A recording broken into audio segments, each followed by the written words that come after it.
I woke up in total darkness, so thick it felt like the air itself was pressing against my eyes. For a moment, I didn't remember where I was. Then I tried to move. Metal cut into my wrist. The sharp rattle of a chain scraping against rusted pipe echoed through the room, and reality crashed down all at once. The floor beneath me was cold concrete. The air smelled of mold and something older, something forgotten. When I inhaled, it burned. My heart stumbled in my chest. Not the steady rhythm I'd learned to live with for years.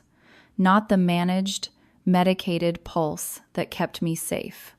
This was different, uneven, skipping, struggling. And that's when the panic truly set in. I have a heart condition. The kind that doesn't give second chances. The kind that requires medication every single day without fail. I had packed a fresh bottle when I drove 4 hours home to help my parents sort out a small insurance issue. I remember placing it carefully in my purse. I remember telling myself I would only stay one night. But now my purse was gone. My phone was gone. And I was chained to a pipe in my parents' basement. Footsteps creaked above me. Slow, measured, unhurried. The basement door opened, and a narrow beam of light sliced through the darkness, blinding me. A silhouette appeared at the top of the stairs, calm, composed, almost elegant. My sister. Laya descended, one step at a time, the flashlight steady in her hand. When the light finally reached my face, she smiled. "You're awake," she said softly. I tried to speak, but my throat was dry, my voice barely a whisper. My heart fluttered again, harder this time. She crouched in front of me, close enough that I could see there was no fear in her eyes. No hesitation, only certainty. "You should have stayed out of it," she murmured. "You were never meant to see the numbers." The numbers, the forged will, the missing insurance money, the $150,000 loan I had discovered just hours before I collapsed in the foyer. She had switched my medication. She had planned this. And she believed no one would ever question my disappearance. In that basement, as my heart struggled to keep beating, I realized something terrifying. This wasn't a moment of rage. It was a strategy. But what happened next, what she never anticipated, shocked everyone.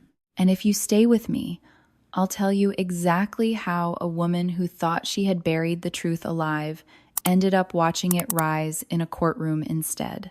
My name is Amy Ford. I'm 36 years old, and I work as a financial accountant at a mid-sized firm in the city. Numbers have always made sense to me. Patterns, discrepancies, risk, those are things I know how to read.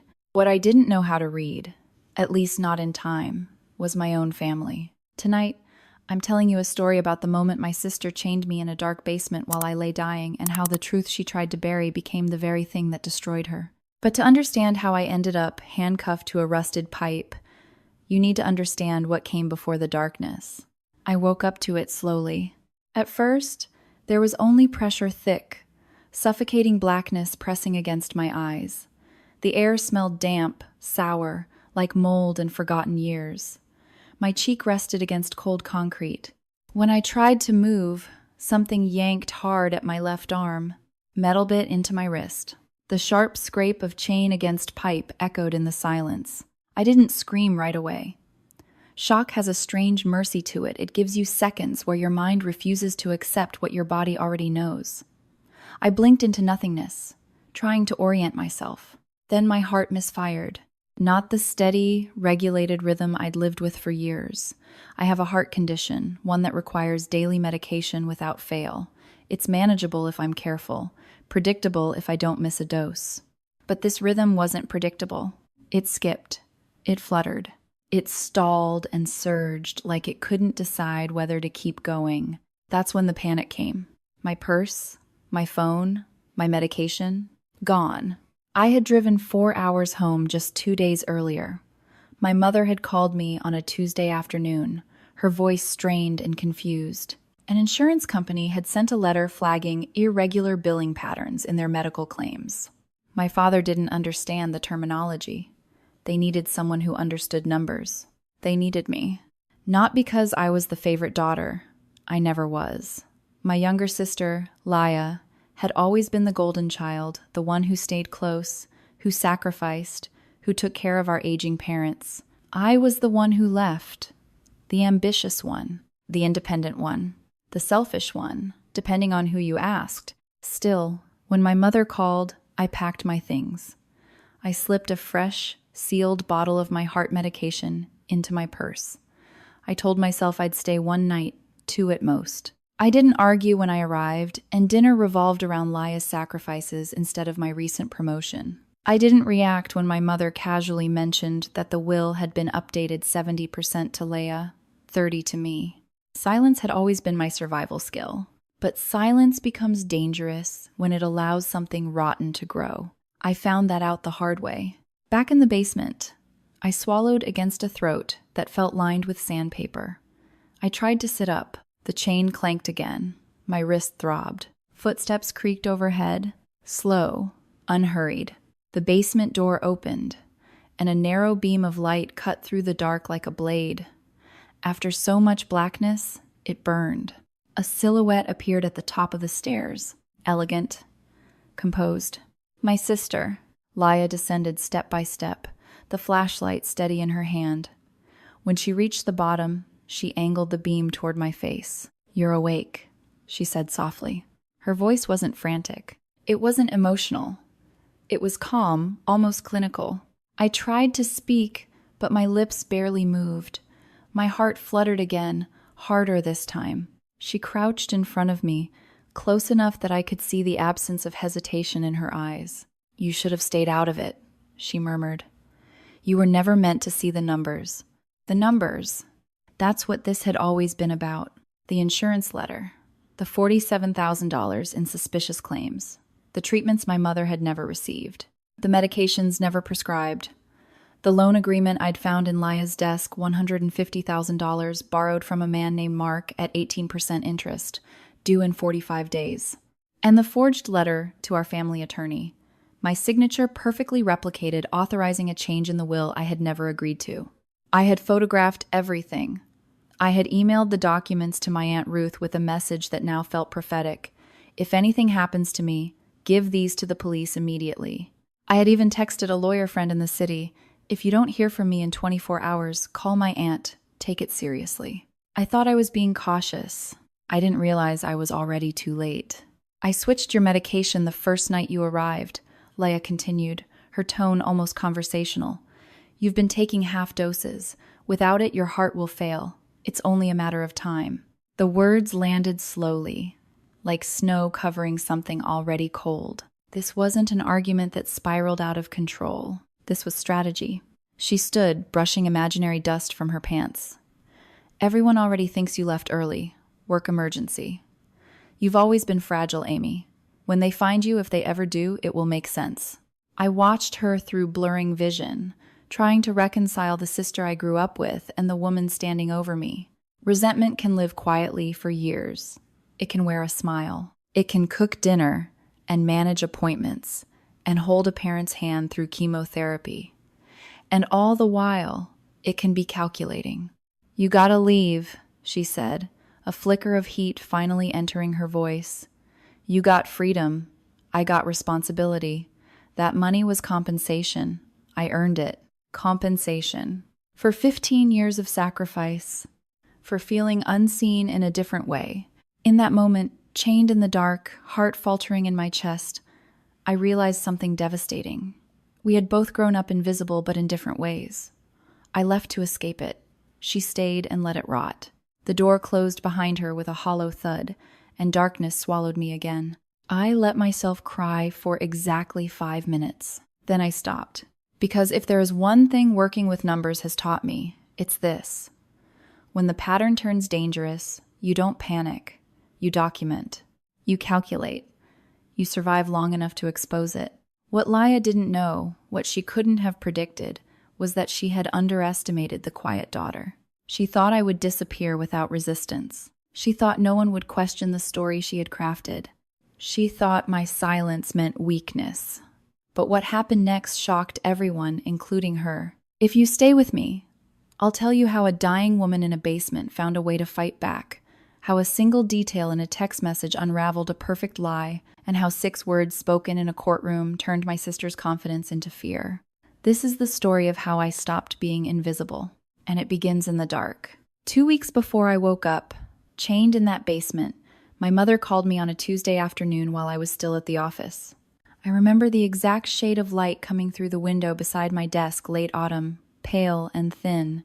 I almost let the call go to voicemail. My parents and I spoke politely, occasionally, carefully. We did not call each other in the middle of the workday, but something in her breathing made me answer. "Amy," she said, and her voice sounded smaller than I remembered. "We received a letter from the insurance company. It says there are irregularities. Your father doesn't understand it. I don't either. It's probably nothing, just paperwork. But we thought you're good with numbers. You're good with numbers. Not we miss you, not we need you, just the skill I could provide." I told myself it didn't matter. They had called. That was enough. For 36 years, I had trained myself to accept crumbs as invitations. I closed my laptop, told my manager I'd be working remotely for a few days, and packed a small bag that night. I slipped a brand new bottle of my heart medication into my purse, double-checking the seal out of habit. I never traveled without it. I never took risks with my condition. The drive home took 4 hours. Gray sky, quiet highways, the kind of weather that makes everything feel suspended. I tried not to rehearse old conversations in my head. Tried not to anticipate the subtle comparisons that always hovered in that house like dust motes. I told myself this was practical, just paperwork. I would help, stay 1 or 2 nights, and leave. When I pulled into the driveway the next morning, the house looked unchanged. White siding, black shutters, my mother's rose bushes stubbornly blooming despite the cold. For a moment, I almost felt foolish for the heaviness in my chest. Laya opened the door before I could knock. She smiled immediately, as if she'd been watching from the window. "You didn't have to drive all this way," she said, stepping forward to hug me. Her embrace was brief, her body rigid. "It's probably just a clerical error." I could have handled it. The words were polite. The tone wasn't. Inside, the air felt different, thicker somehow. My father greeted me from the living room without standing up. My mother kissed my cheek and immediately began explaining the letter in anxious fragments, but I could sense something else threading through the room. A quiet tension, almost territorial. At dinner that night, the old family choreography resumed without rehearsal. Every topic circled back to Laya. How exhausted she was, how much she did, how lucky they were to have a daughter who stayed. I listened, nodded, smiled at the right moments. I had perfected this performance years ago. My recent promotion went unmentioned. My apartment in the city was described as that little place, my independence framed as distance. Over dessert, my mother casually added, "Oh, we updated the will last month. Just some adjustments." My fork paused. "Adjustments?" "Well," she said lightly, 70% to Laya, 30 to you. It just seemed fair. She's sacrificed so much. There it was. Delivered between bites of pie as if it were a change in curtain color. I looked at Laya. She lowered her eyes modestly, but there was no surprise there. No hesitation. Only expectation. I nodded. I always nodded. Silence had become my default response to unfairness because arguing never changed the outcome. It only made me difficult, and difficult daughters don't get invited back. Later that evening, Aunt Ruth stopped by. She was my mother's younger sister, widowed years earlier, and the only adult in my childhood who ever noticed when I went quiet. She hugged me tightly, longer than usual. We stepped outside into the garden, away from the house lights. The air was cold enough to sting. "Amy," she said softly, gripping my arm, "I've tried to warn your parents. For years. Something is wrong with Laya. They won't listen. They think I'm jealous. But please be careful. Watch everything." Her words slid under my skin. "What do you mean?" Before she could answer, my mother called us back inside. That night, I lay awake in my childhood bedroom, staring at the ceiling I used to count cracks in as a teenager. I couldn't stop replaying the dinner conversation, the will, the insurance letter, Leia's stiffness. Around 2 in the morning, I got up for water. The hallway was dark. As I passed Leia's door, I heard her voice low, tense, urgent. "The insurance company sent a letter," she whispered. "She's here now. Asking questions. We need to move faster, Mark. I don't have the money yet." To sevened. I froze. Move faster. Money. Mark. I stood there in the shadows, heart thudding, realizing how little I truly knew about my sister's life beyond the narrative she presented. The devoted daughter, the selfless caretaker, the one who never complained. Her voice didn't sound selfless. It sounded cornered. I barely slept after that. By morning, dread had settled into my stomach like a weight. At breakfast, I forced normalcy. Coffee, small talk, weather, but Leia watched me carefully, as if measuring whether I had heard something I shouldn't have. Halfway through the meal, she set down her fork and said, almost conversationally, "You know, Amy, you've been gone so long that no one here really considers your opinion anymore. Mom and Dad consult me on everything. The finances, the house, medical decisions. You're basically a guest." My mother didn't correct her. My father didn't object. The truth of it hurt more than the cruelty. But beneath her words, I sensed something else, a warning disguised as a reminder. Stay in your lane. Stay silent. Instead, I told my parents I needed some air and drove to Aunt Ruth's house. She opened the door before I knocked, as if she had been expecting me. "You heard something," she said immediately. I nodded. She disappeared into her bedroom and returned with a worn notebook. Inside were 5 years of observations, dates, receipts, notes about purchases that didn't align with Leia's supposed lack of income. Designer clothes, a new car she claimed was a gift, expensive vacations. "I showed your mother," Ruth said quietly. "She accused me of trying to cause trouble. After that, I was pushed out. Fewer invitations, fewer calls." She handed me the notebook. "Your silence was never virtue, Amy. It was permission." The words stayed with me as I drove back to the house. The insurance letter was still on the counter. I took it to my old bedroom and locked the door. With the detached focus that numbers give me, I read every line carefully.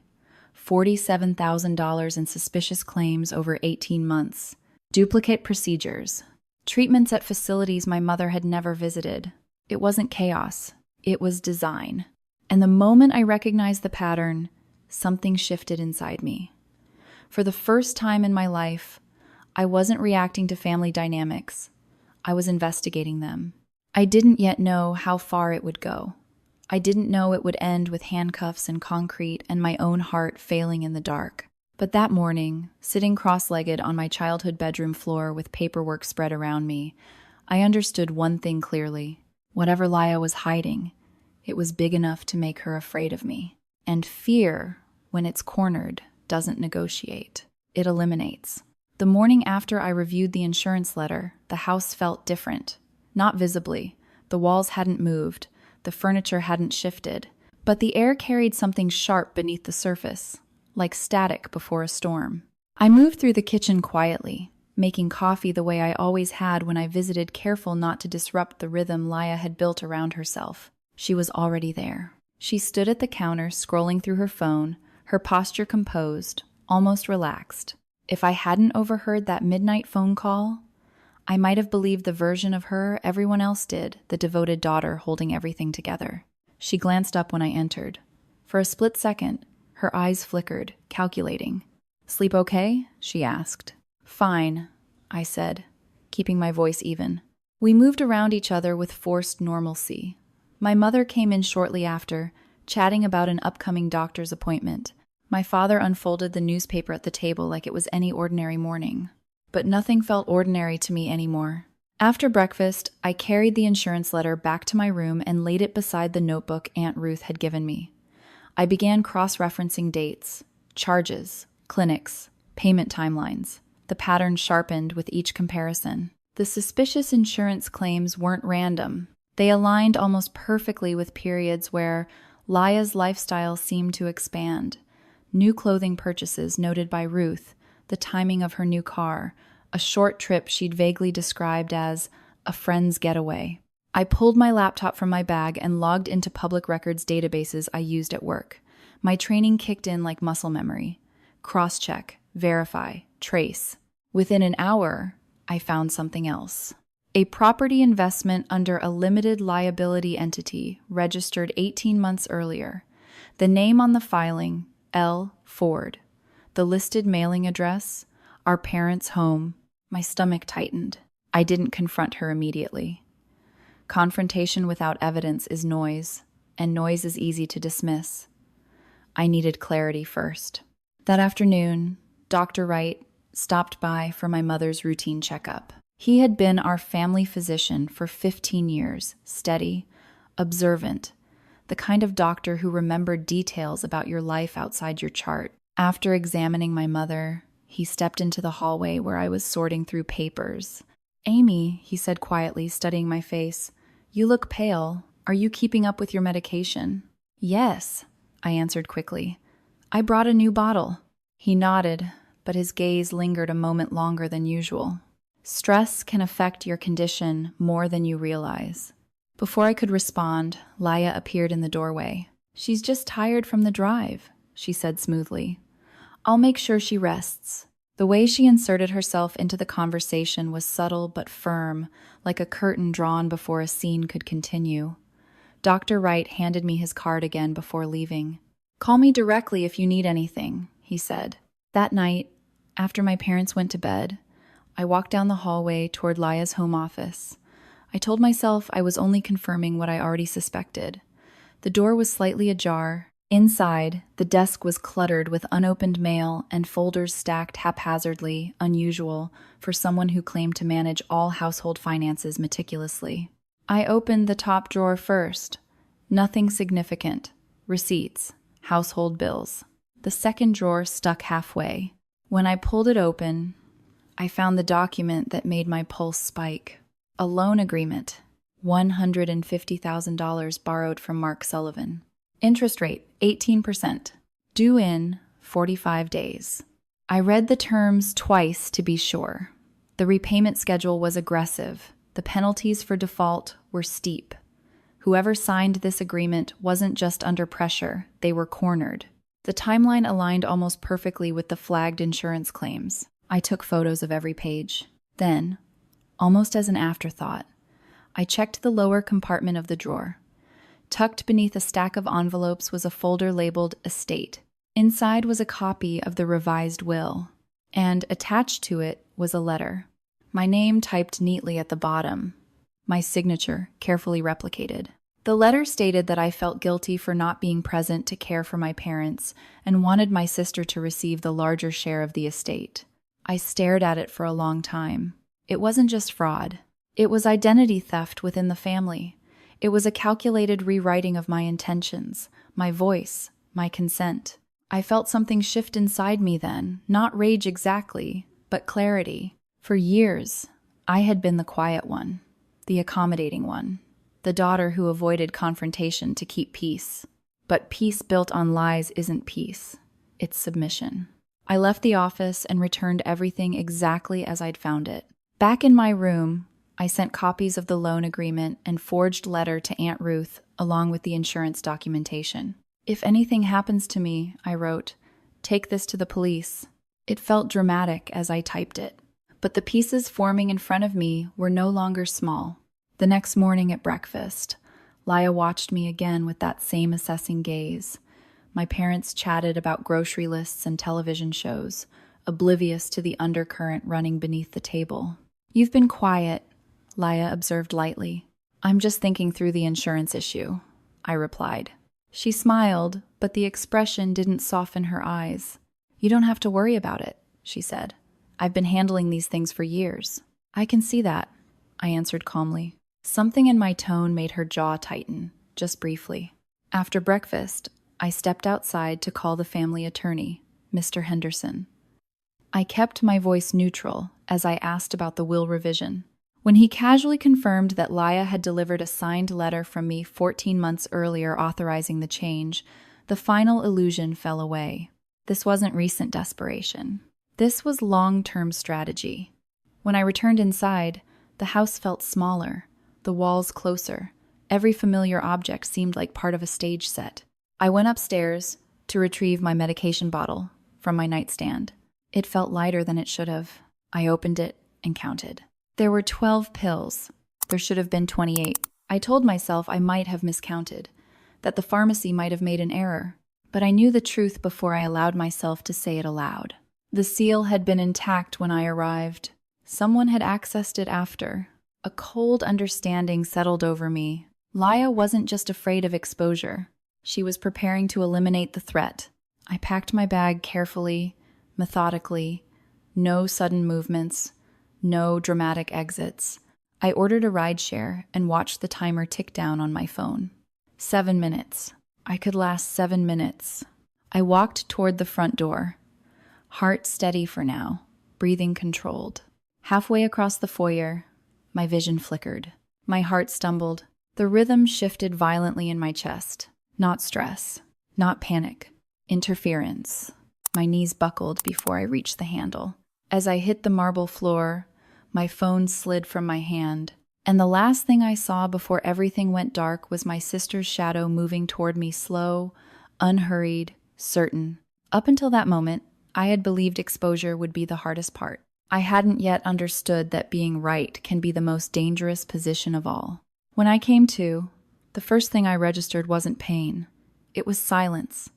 A heavy, suffocating silence that pressed against my ears and made the darkness feel alive. My cheek was cold against concrete.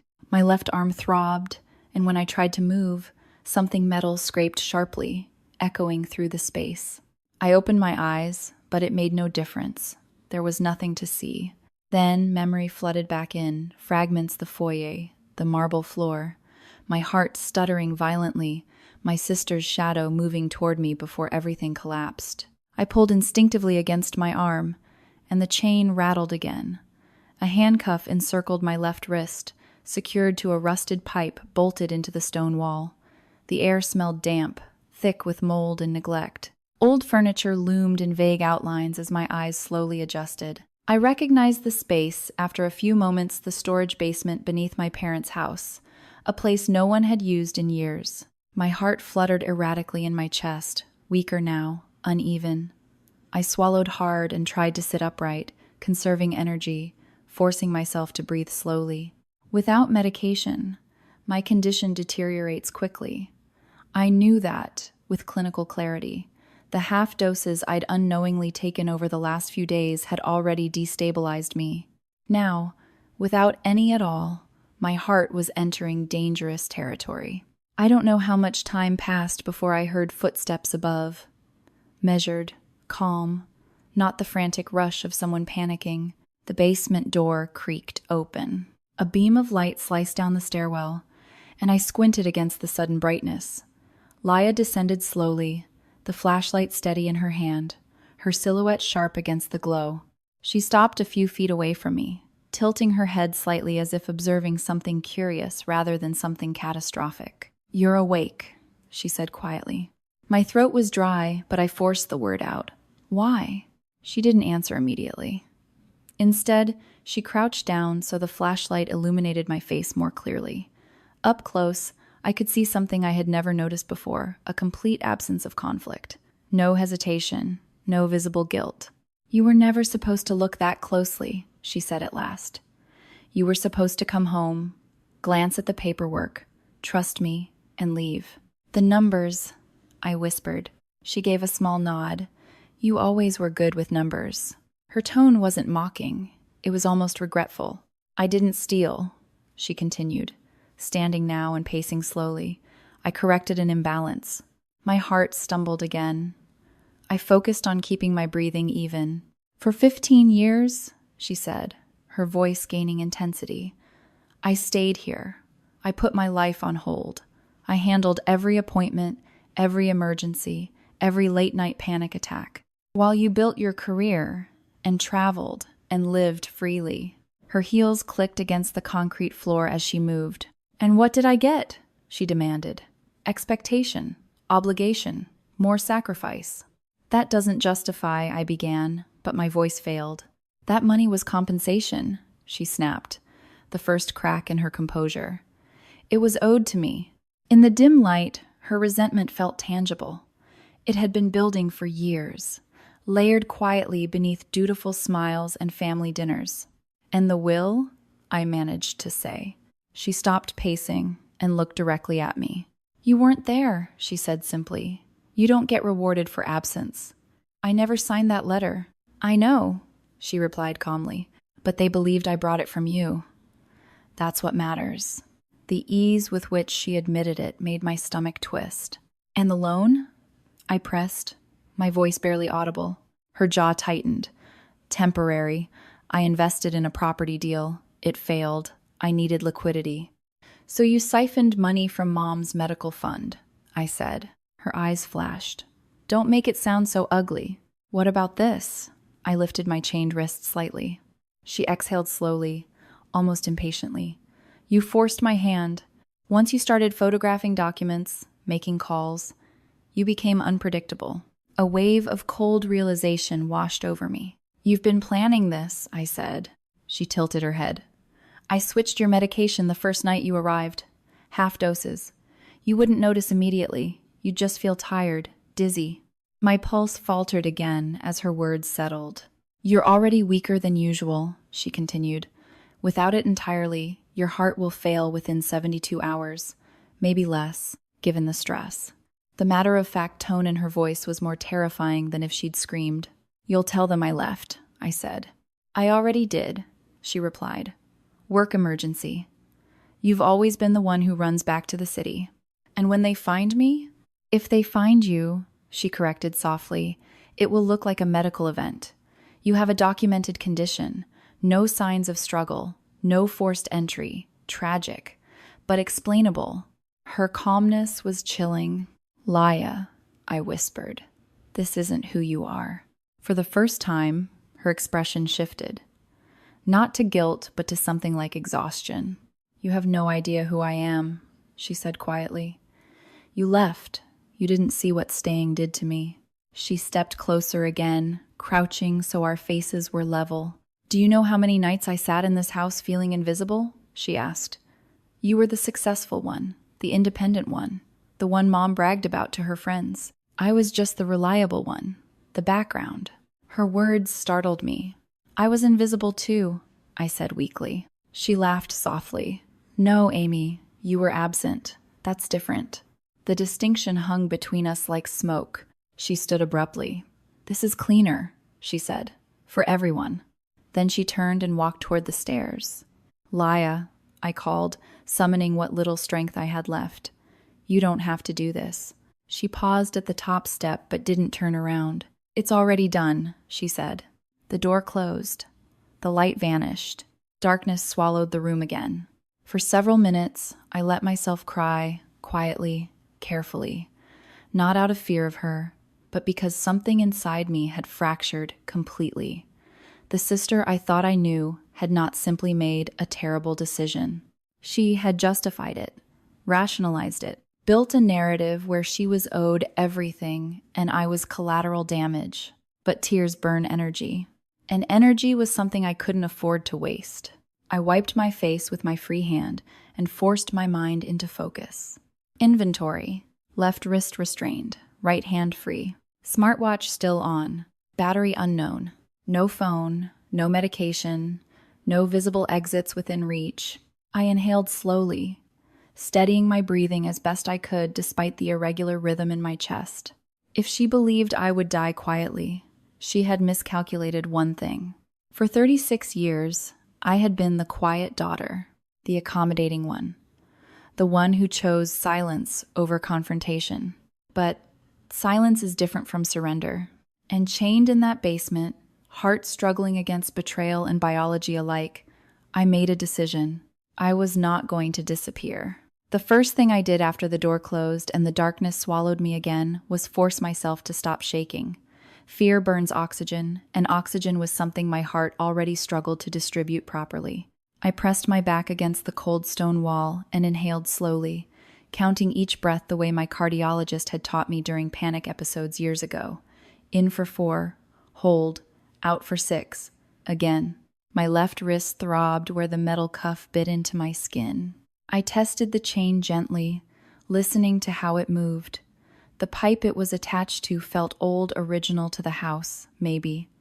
When I twisted it slightly, I felt the faintest give in the joint. Not much, but not nothing. I glanced down at my right wrist and almost laughed with relief. My smartwatch was still there.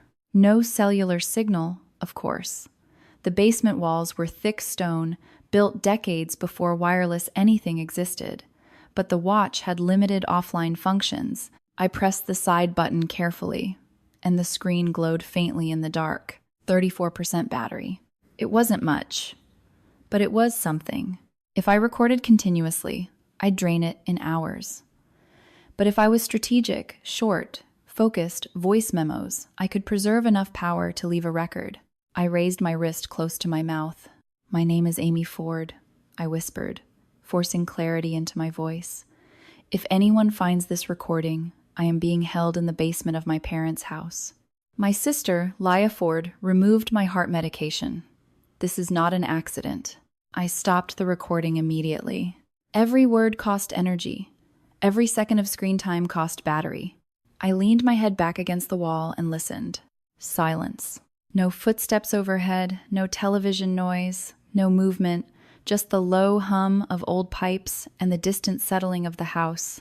I had to assume Leah would not come back frequently. She believed time was on her side. She believed my heart would fail before suspicion did. That meant my survival depended on two things: conserving strength and creating noise. I tested the pipe again, twisting it slowly, carefully. Rust flaked against my fingers. The joint connecting it to the wall had corroded slightly over the years. If I could loosen it enough, I might create enough movement to slip the cuff. But it would take time. Time measured not in hours, but in heartbeats. I don't know how long I sat there before I recorded again. The darkness distorted my sense of it completely. It could have been an hour. It could have been 10 minutes. Second entry. I whispered into the watch. Leah admitted she switched my medication. Half doses for days. She said 72 hours without it. She believes my death will look natural. I ended the recording quickly and glanced at the battery. 30%. Too fast. I shut the screen off and focused again on the pipe. Each twist sent dull pain through my wrist, but I kept the movements small, conserving muscle strength. My heart fluttered intermittently, skipping beats, then racing, then settling into a fragile rhythm. I needed to stay conscious. I began tapping the pipe lightly with my cuffed wrist. 3 slow taps, 3 fast taps, 3 slow taps. Sos. The sound was faint, muffled by walls and distance. But it gave me something to do besides listen to my own pulse. In the darkness, memories began surfacing uninvited and sharp.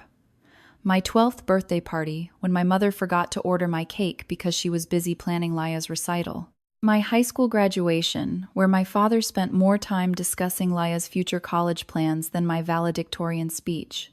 The Christmas mornings when I sat quietly while gifts were distributed in a pattern that always favored her. For years, I had interpreted those moments as minor imbalances, small oversights, things not worth fighting over. But chained in that basement, I understood something with painful clarity. My invisibility hadn't been accidental. It had been convenient, and Leah had learned to thrive in that convenience. My heart stumbled again, a violent flutter that made me gasp. I closed my eyes and breathed through it. Panic would only accelerate the arrhythmia. Think. If I couldn't reach the stairs, I had to reach someone's doubt. Aunt Ruth. She knew something was wrong already. She had been documenting inconsistencies for years, and I had emailed her everything before collapsing. If I didn't survive, she would not stay silent. That thought steadied me. I lifted my wrist again. 3rd entry, I whispered.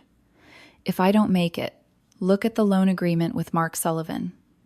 Look at the forged will. Check the insurance claims for duplicate procedures. Leah planned this. I ended the recording and shut off the watch. 28%. I pressed my head against the cold floor, letting it cool the heat building in my body. My limbs felt heavier now. The arrhythmia was becoming more frequent. I had to pace myself. I resumed twisting the pipe, alternating between effort and rest. Each tiny movement loosened it just a fraction more. Rust scraped against stone with a faint grinding sound. Hours blurred together. My sense of day and night disappeared entirely.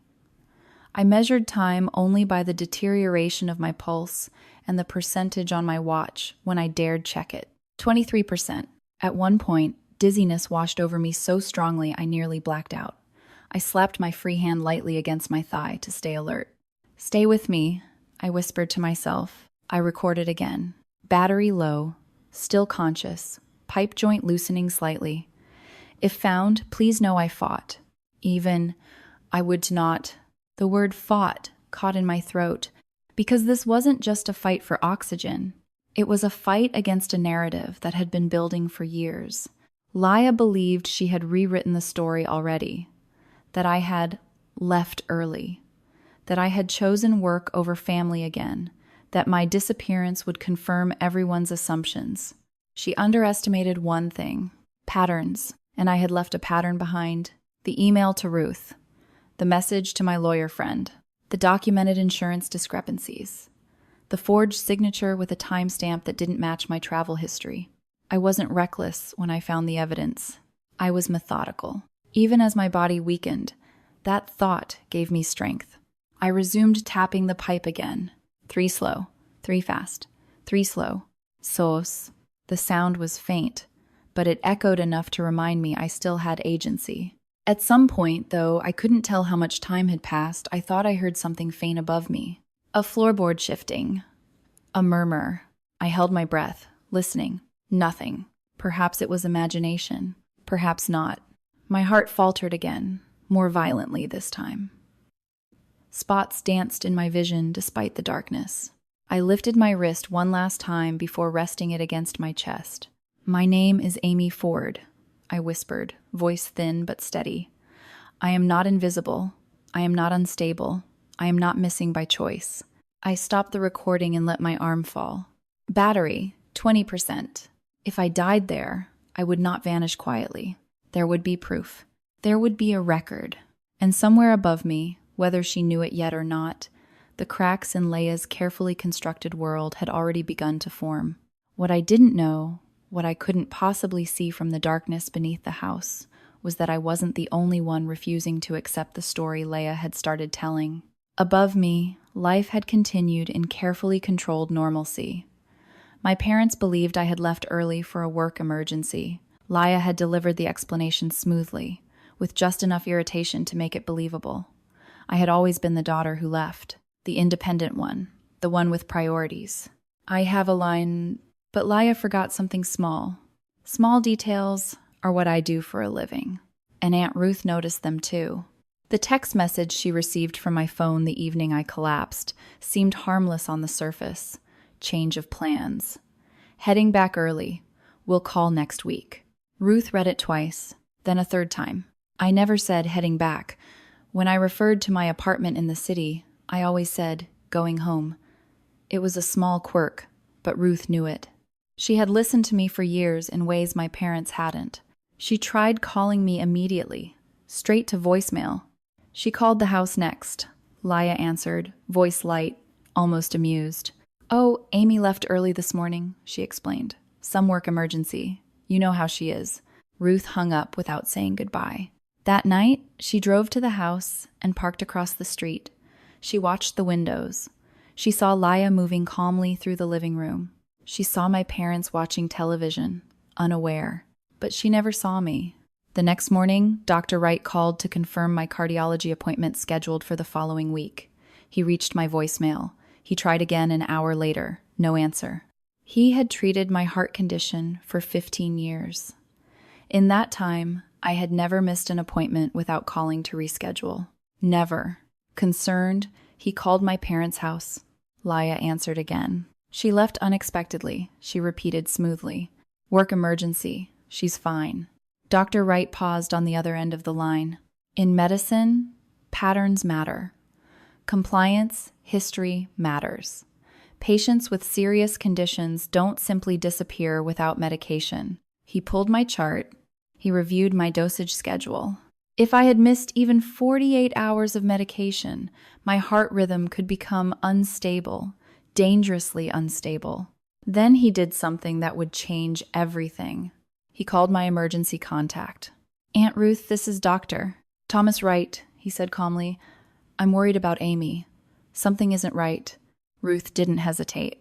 "Doctor," she replied, her voice steady but cold. "I think she's still in that house." Within 20 minutes, Dr. Wright's car was in my parents' driveway. From the basement, I remember hearing something faint vibrations above, the subtle shift of weight across old floorboards. I wasn't sure if it was real or if my brain was inventing hope to keep me conscious. Upstairs, Ruth stood in the foyer with Dr. Wright beside her. Laya opened the door, surprise flickering across her face before she composed herself. "Doctor? Aunt Ruth? What's going on?" Dr. Wright kept his tone neutral. I was in the area and thought I'd check on Mrs. Ford, and I had a question for Amy. "She's not here," Laya said quickly. "She left." "I understand," he replied gently, "but I'd like to confirm something." Laya hesitated only briefly before stepping aside. Ruth moved through the house slowly, deliberately. She passed the living room where my parents sat, confused. She walked down the hallway, and then she paused at the basement door. It was locked. That, in itself, wasn't unusual. The basement had always been kept closed, but Ruth placed her hand lightly against the wood and listened. At first, there was nothing. Then, faint, uneven, almost imperceptible, she heard it. 3 slow taps. 3 fast, 3 slow. Sos. Her blood ran cold. She didn't panic. She didn't scream. She didn't confront Laya directly. Instead, she turned calmly and walked back toward the front of the house. "I just remembered I have an appointment," she said evenly. "Doctor, would you mind staying a few minutes longer?" Outside, she got into her car and dialed 911. "My niece may be held against her will in the basement of this house," she said clearly. "She has a serious heart condition. Time matters. It's not prusis." Back in the basement, my vision had begun to blur at the edges. My heart felt like it was fighting against thick resistance, each beat less coordinated than the last. I tapped again, weaker this time. 3 slow, 3 fast, 3 slow. Then I heard it clearly, voices above. Multiple sets of footsteps, the unmistakable tone of authority. "Ma'am, we have received a report and need to search the premises." Leia's voice followed, tight but controlled. "There's no one in the basement. It's just storage. We need to verify." I forced myself upright against the wall. If this was real, if someone was actually there, I had to make noise. The basement door handle rattled. "It's locked," a man's voice said. "Do you have the key?" another asked. A pause. "I don't know where it is," Laya replied. Then Dr. Wright's voice cut through, firmer than I had ever heard it. "If there is any possibility of medical distress, we need access immediately. It's a video of this day." There was a sharp crack as the lock gave way. Light flooded down the stairs, blinding and beautiful. I tried to call out, but only a broken whisper escaped. Footsteps descended quickly. A flashlight beam scanned the cluttered basement and landed on me. For a second, everything froze. Then Dr. Wright rushed forward, dropping to his knees beside me. His fingers pressed against my neck, searching for a pulse. "She's alive," he said urgently. "But barely. Severe arrhythmia. Call an ambulance now." Hands worked quickly. The handcuff was cut. Someone lifted me onto a stretcher. The cold night air hit my face as they carried me outside, and for the first time in what felt like forever, I saw the sky. Red and blue lights flashed across the lawn. I turned my head slightly and locked eyes with Laya. She stood near the doorway, pale now, her composure cracking around the edges. 2 officers flanked her. In her expression, I didn't see shock. I saw calculation. She was already building her next version of events. But she had misjudged something critical. This was no longer a quiet family matter. This was now official.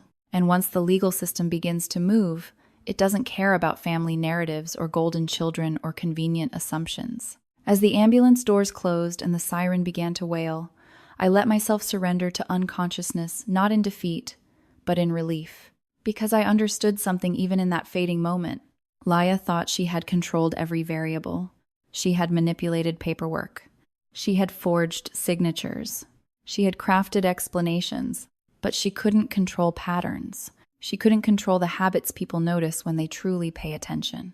And she couldn't control the one thing she underestimated most, that someone, somewhere, would choose not to stay silent. When I woke up in the hospital, the first sound I heard was the steady, mechanical rhythm of a heart monitor. For a brief second, I thought it was my own pulse, strong and regular again, but then I realized it was the machine doing the reassuring. My chest felt tight, my throat dry, and there was a heaviness in my limbs that made movement slow and deliberate. I was alive. That realization didn't arrive in triumph. It arrived in disbelief. A police officer sat quietly in the corner of the room, a small notepad resting on his knee. When he noticed my eyes open, he stood immediately and stepped closer, but not too close. "Miss Ford," he said gently, "I'm Officer Ramirez. You're safe. You're at County General Hospital." Safe? The word felt fragile. My first instinct was to ask about my parents. My second was to ask about Laya. But instead, what came out was, "Did you find the watch?" He glanced at the nurse, then back at me. "Yes. We have it." Relief washed over me so intensely it almost hurt. "Good," I whispered. Dr. Wright appeared not long after, his expression more serious than I had ever seen it. He explained clinically what I already suspected: severe arrhythmia, critical instability. Another few hours without intervention, and the outcome would have been very different. "You were extremely close," he said carefully. Close. Close to becoming the tragic story Laya had already begun to script. The police waited until I was stable enough to speak in full sentences. When they finally began asking questions, I told them everything. I described the insurance letter, the forged will, the loan agreement with Mark Sullivan, the missing medication, the confession in the basement. I repeated her words exactly as best I could remember them. She said 72 hours, I told them. She calculated it. They asked if I had proof of the financial fraud. I nodded weakly. "I emailed everything to my aunt before I collapsed," I said. "Bank statements, the forged signature, the loan." Officer Ramirez scribbled quickly. "Do you believe this was planned?" he asked. "Yes," I answered without hesitation. This wasn't panic. It was contingency. Within hours, detectives were at the house with a warrant. They recovered the physical documents from Laya's office. They confiscated her phone. They located Mark Sullivan and brought him in for questioning. And then something shifted publicly. Laya was arrested. Kidnapping. Attempted murder. Fraud. But if you think that was the moment she fell apart, you don't know my sister. She didn't scream. She didn't beg. She hired a lawyer. Not just any lawyer, the most expensive criminal defense attorney in the state. Richard Thornton was known for dismantling cases with surgical precision. Wealthy clients trusted him to make evidence look circumstantial and victims look unstable. Within 48 hours of posting bail, Laya appeared on local television. I watched the interview from my hospital bed. She wore soft colors, minimal makeup. Her voice trembled at exactly the right moments. "This is a tragic misunderstanding," she told the reporter. "Amy has struggled with anxiety for years. I was trying to help her during a mental health episode. She misinterpreted the situation. I felt something inside me go very still." This was her second strategy. If the financial fraud couldn't be erased, my credibility could. Some extended family members began to call my parents. Cousins who hadn't spoken to me in years suddenly had opinions. Maybe it was sibling rivalry. Maybe Amy overreacted. But the detectives weren't relying on opinions. They had data. The forensic accounting team confirmed what I already knew. Over 5 years, approximately $200,000 had been siphoned from my parents' medical fund, fake invoices, duplicate claims, funds routed through shell accounts connected to Laya. When they subpoenaed her text history, they found messages to Mark Sullivan that destroyed any remaining illusion of innocence. If it goes bad, I'll say you forced me, one text read. Your fingerprints are on the cuffs. You'll be the violent ex. Mark didn't stay loyal for long. When presented with that message and the potential of being the sole scapegoat, he accepted a plea agreement in exchange for full testimony. He described the planning conversations, the medication tampering, the decision to move me to the basement after I collapsed. The narrative Laya tried to spin began unraveling thread by thread. 3 months later, the trial began. The courtroom was packed reporters, distant relatives, curious strangers. Laya sat beside her attorney, composed as ever, but I noticed the small signs of strain. Her fingers tapped against the table. Her jaw clenched when certain evidence was mentioned. The prosecution moved methodically. They presented the financial records first, laying out the embezzlement in charts and timelines. They introduced the forged letter to the attorney, with handwriting experts confirming it was not mine.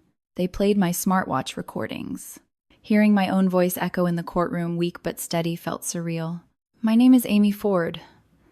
This is not an accident. Some jurors shifted visibly in their seats. Then Mark took the stand. He looked smaller than I remembered, diminished.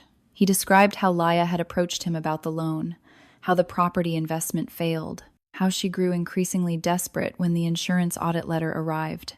She said her sister would ruin everything, he testified. She said Amy was too smart. The courtroom went silent at that. But the moment that truly shattered her defense came when Dr. Wright was called to testify. He explained my medical history calmly, professionally. He described the arrhythmia pattern observed when I was found. Then the prosecutor asked, "Doctor, in your expert opinion, was this a spontaneous cardiac event?" Dr. Wright looked directly at the jury. "She was dying," he said clearly, "and not by accident." 6 words. I watched Leia's face drain of color. Dr. Wright continued, explaining how prolonged medication deprivation produces a specific arrhythmia pattern, one consistent with intentional tampering. He also mentioned a prior unexplained episode months earlier during a holiday visit, suggesting this may not have been the first attempt. The defense objected. The judge overruled. Under mounting pressure, something inside Laya finally fractured.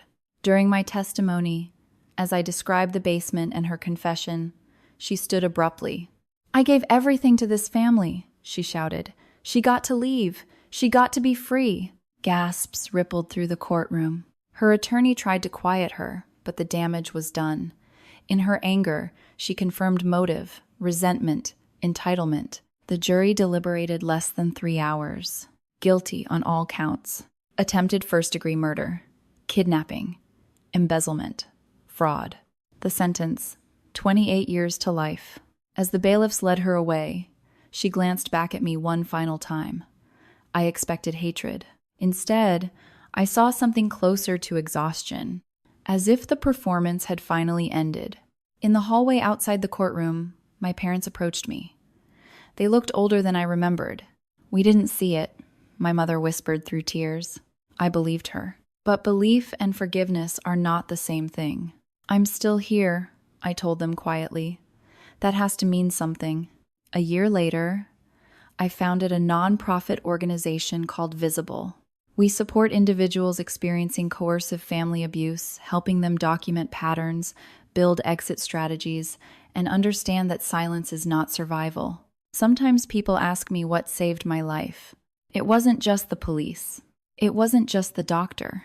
It was documentation, patterns, and the refusal of one woman, Aunt Ruth, to ignore a detail that didn't fit. Laya thought she had buried me in darkness. What she didn't understand is that truth, like rusted metal under pressure, eventually gives way. And when it does, it doesn't whisper. It echoes. The night after the verdict, I didn't sleep. You would think justice brings immediate peace. That once a sentence is handed down and the courtroom empties, the body finally relaxes. But trauma doesn't follow legal timelines.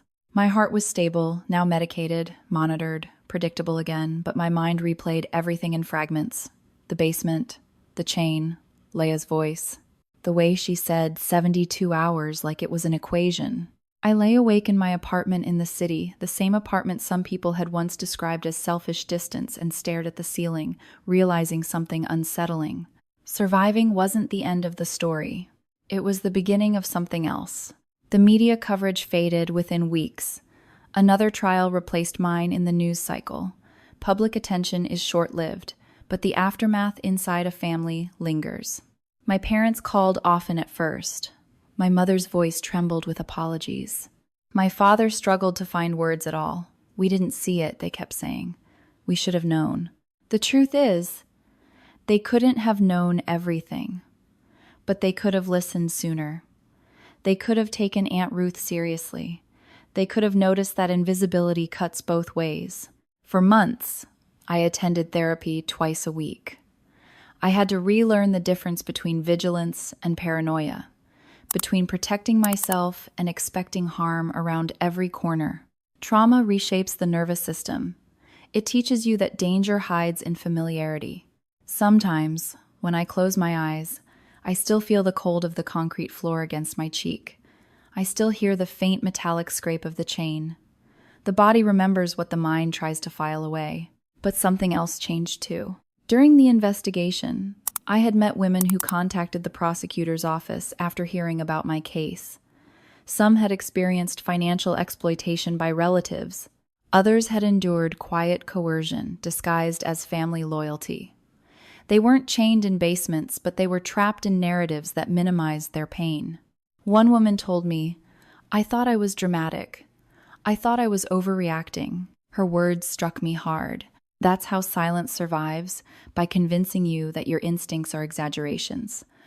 The idea for visible began forming quietly during those conversations. I didn't want my story to exist only as a cautionary headline. I wanted it to become a tool. Visible became a nonprofit dedicated to supporting individuals, navigating family-based manipulation and financial abuse. We don't accuse recklessly. We don't escalate without evidence. We teach documentation, pattern recognition, safe exit planning, legal consultation. Because what saved me wasn't just luck. It was documentation. It was Aunt Ruth noticing a small linguistic inconsistency in a text message. It was Dr. Wright recognizing a medical pattern that didn't align with spontaneous failure. It was the fact that I photographed documents before confronting anyone. Truth is strongest when it's recorded. Laya appealed her conviction 6 months later. It wasn't unexpected. Her new legal team argued procedural errors, emotional bias, improper admission of prior conduct evidence. The appeal was denied. The appellate court cited overwhelming documentation, financial records, expert testimony, recorded confession. When I read the decision, I felt no triumph, only finality. I visited my parents for the first time since the trial, nearly a year later. The house felt smaller, older. The basement door had been replaced entirely. The storage room emptied. My mother hugged me longer than she ever had before. My father's apology was quieter but more direct. "We failed to see you," he said simply. That sentence mattered more than any inheritance document ever could. Forgiveness is not a single event. It's a process measured in boundaries.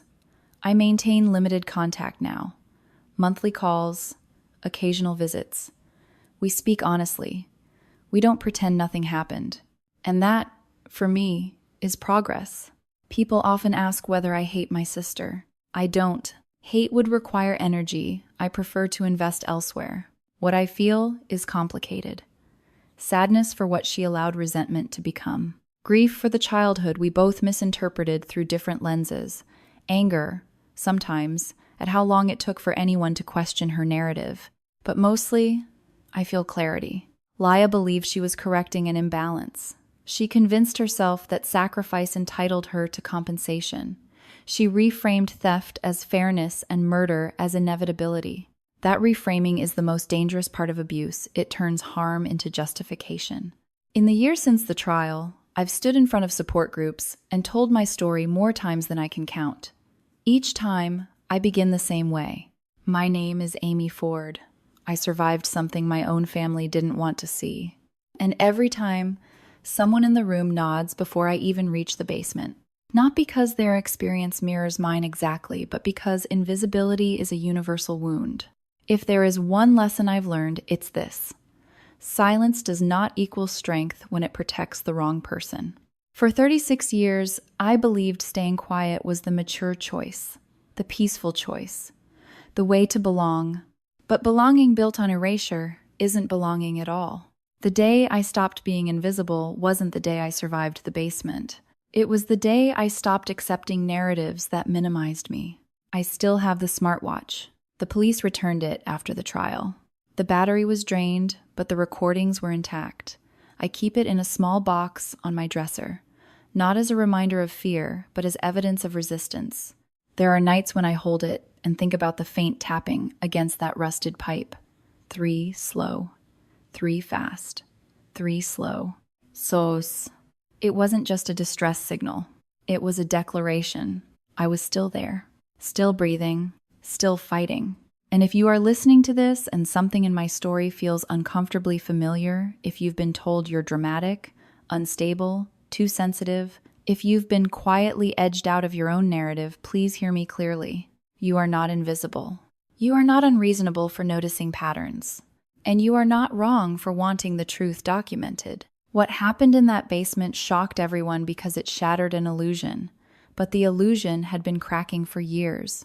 It just took someone willing to see it. I survived because I documented, because someone listened, because a doctor trusted patterns over excuses. You deserve that too. And if my story proves anything, it's that truth, no matter how carefully buried, always finds air eventually.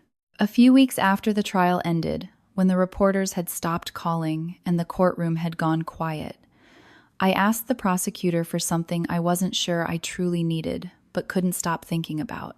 I want to understand when it started, I told her. Not the fraud, not the loan. I want to know when she decided I had to die. There's a difference between knowing someone harmed you and understanding the moment they crossed the line internally. I needed that distinction not for vengeance, but for clarity. The forensic team had already combed through years of financial records. The embezzlement was methodical, almost clinical. Small transfers at first, duplicate billing claims carefully spaced out to avoid triggering automatic audits. Adjustments subtle enough to hide in the noise of medical expenses. But desperation changes patterns. When the property investment failed, when Mark Sullivan demanded repayment with interest that compounded weekly, the withdrawals became larger, less cautious. The insurance audit letter was the spark that accelerated everything. It wasn't just a bureaucratic inconvenience, it was exposure. And exposure, for someone living inside a constructed narrative, feels like annihilation. The detective showed me text message timelines during one of our follow-up meetings. I remember the fluorescent lighting in the conference room and the way the printed pages felt heavier than paper should. 2 weeks before I arrived home, Laya had messaged Mark, "If she comes back, we need a plan." I stared at the timestamp. I hadn't even confirmed I was coming yet. A few days later, "I can't let her look through everything." Another message. "Maybe she won't notice. She's always in her own world." That line cut more deeply than I expected, because invisibility had always been my assigned role, and she counted on it. But then came the shift. 3 days before I arrived, she wrote, "If it gets bad, we escalate." Escalate. The word sounded corporate, neutral, strategic. The first reference to my medication appeared the night I drove home. Half doses. She won't feel it immediately. Mark responded, "Are you sure?" Her reply, "I've researched it." Research. That word stayed with me long after the meeting ended. This wasn't rage. It wasn't impulsive violence born from argument. It was premeditated adjustment, a calculation. And yet, in therapy later, I found myself circling a more complicated question. Was I ever truly safe growing up in that house, or did we simply not have the conditions for escalation yet? Resentment needs a catalyst. In our case, it was money. But underneath the money was something more fragile and harder to confront. Comparison. For years, Leia had been praised for staying. I had been praised for leaving. The family narrative created a false hierarchy where sacrifice and ambition competed for moral superiority. No one meant for it to become toxic. but unspoken comparisons ferment. The prosecutor once told me, gently, people rarely wake up one morning and decide to attempt murder. It's incremental. Rationalizations build. I understood that intellectually. But emotionally, I still struggled to reconcile the sister who braided my hair before school with the woman who researched how long it would take my heart to fail. One afternoon, months after the sentencing, I visited Aunt Ruth. We sat at her small kitchen table, the same one where she had handed me that worn notebook. I keep thinking about Thanksgiving, I admitted. Dr. Wright said there was a prior cardiac episode that might not have been stress. Ruth's face tightened. That night, she said slowly, Laya insisted on organizing your medications after dinner. She said you looked tired. The memory returned in sharp detail. I had felt dizzy that weekend, attributed it to travel fatigue and holiday noise. Small things, tiny deviations. I had dismissed them. The idea that the basement incident wasn't the first attempt unsettled me in a different way. It meant escalation had already begun quietly, experimentally, a rehearsal.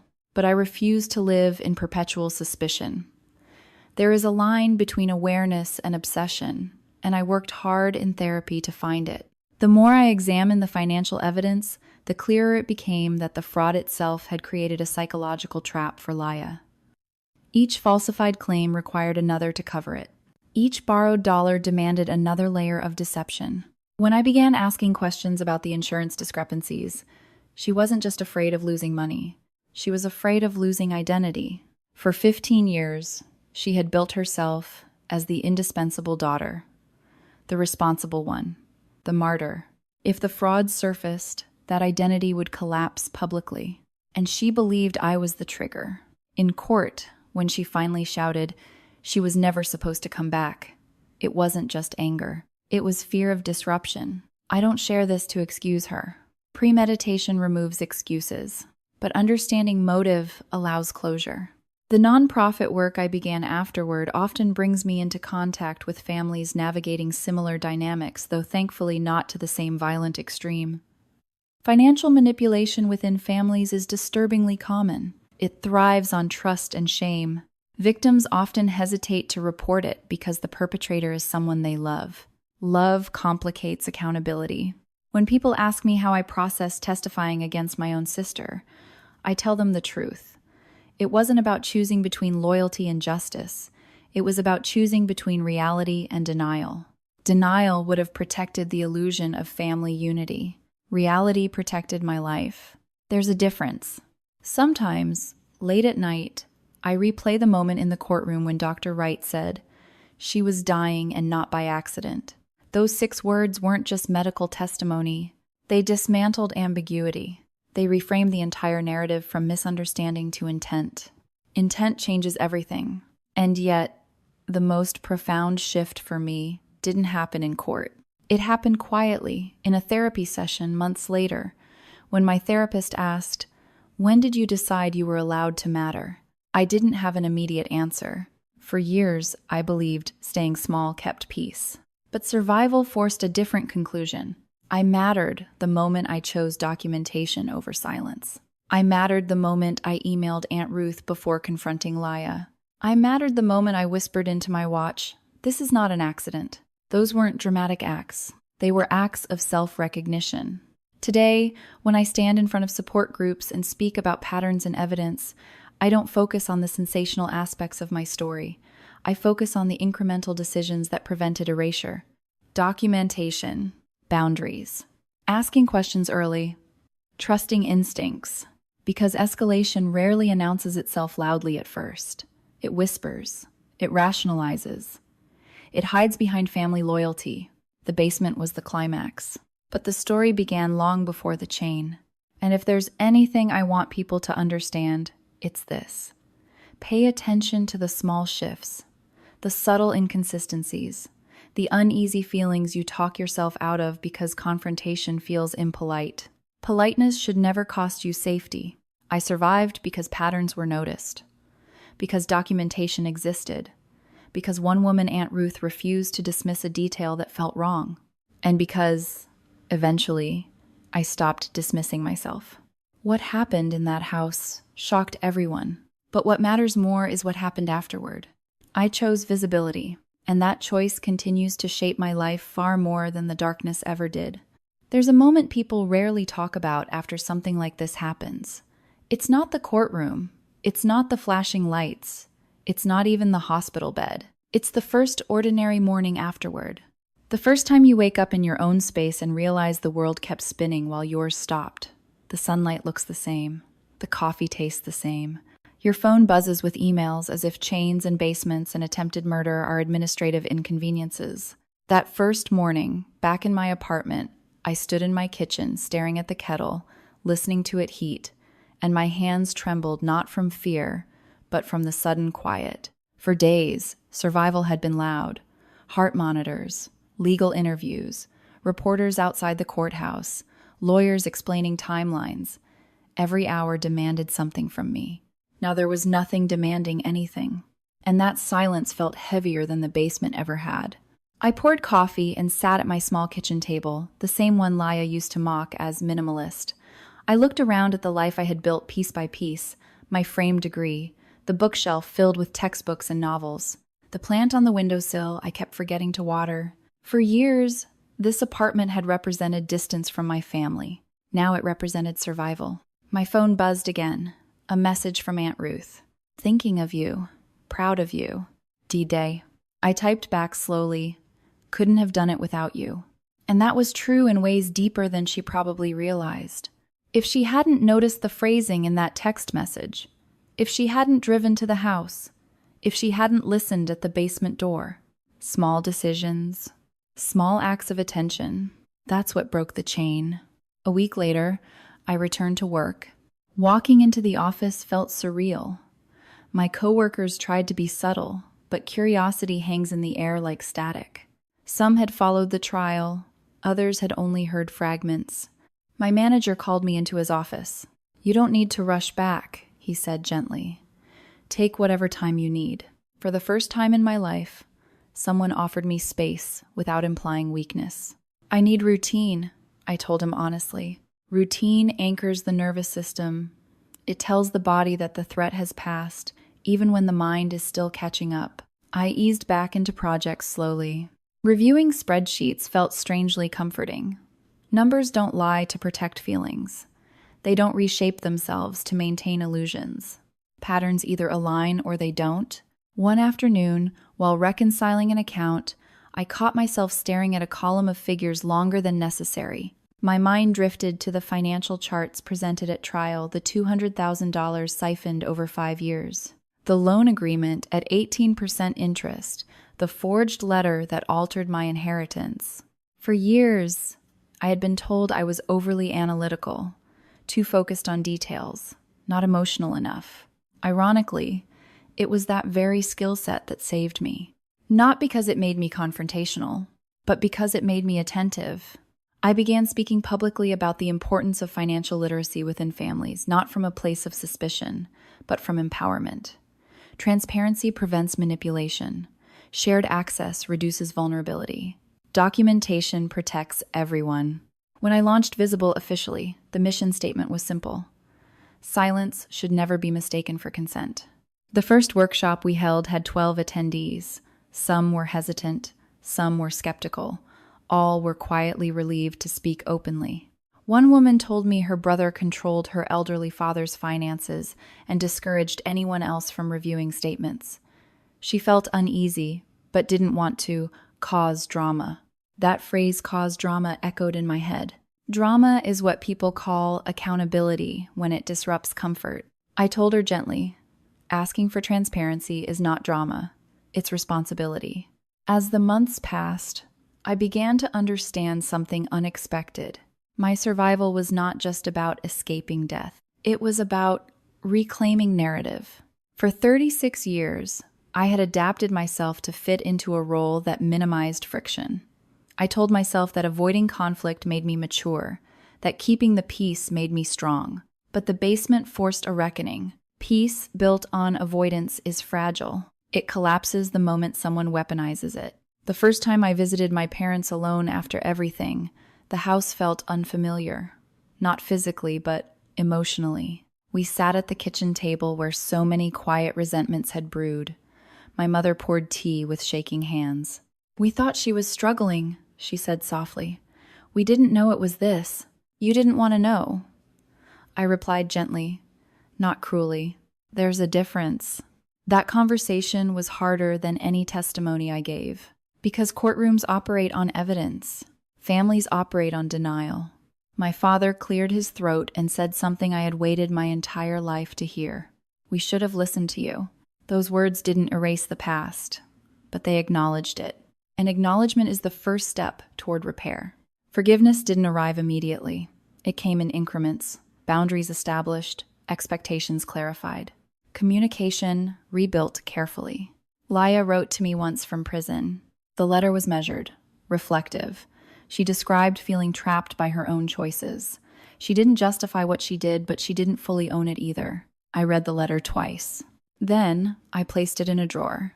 Closure doesn't require correspondence. What it requires is internal alignment. I don't define myself by what she did anymore. I define myself by what I chose afterward. I chose to document instead of dismiss. I chose to testify instead of protect an illusion. I chose to build something that helps others recognize patterns before they escalate. Some nights, when the city outside my window hums softly and the world feels stable again, I think about that basement, not with fear, with clarity. It was the lowest point of my life, but it was also the turning point. Because in that darkness, chained and alone, I made a decision that has shaped everything since. I decided I was allowed to fight for myself. I decided invisibility was no longer acceptable. And I decided that surviving wasn't enough. I would live visibly. That's what happened next.